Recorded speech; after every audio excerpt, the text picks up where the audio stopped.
Алармантна е состојбата со недостаток на работна сила во текстилниот и кожарскиот сектор, градежништвото, земјоделството, производството на мебел и угостителството, е оценката на членките на текстилниот кластер и на Организацијата на работодавачи.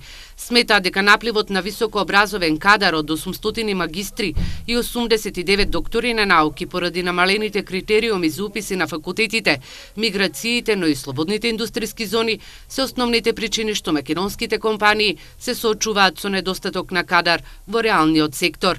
Предлозите се во насока на добивање на субвенции, но и законски измени.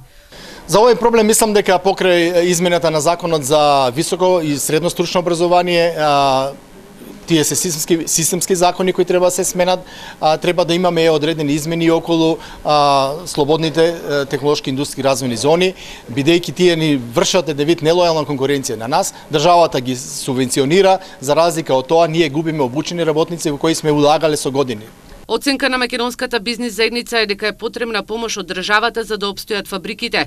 Порачаа дека ако треба и тие самите ќе ги напишат измените на законите. Во текстилниот и кожарскиот сектор во моментов просечната плата е 13.000 денари, а возраста на работниците е над 45 години.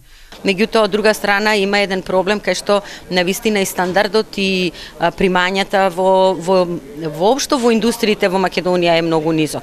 Значи, тоа е еден комплексен проблем за да се реши и поголеми плати да можат да се заработуваат. Значи, јас сега во последно време, вака размислувајќи, ние прашуваме колку примате и колку ви даваат и колку примате плата. Значи, ние треба да направиме еден амбиент каде што ќе може да се заработи добра плата. Бизнис заедницата смета дека во текстилниот и кожарскиот сектор, кој вработува над 36.000 работници, треба подитно да ги обноват машините, а за реформи и помош во овие сектори се изгубени 10 години.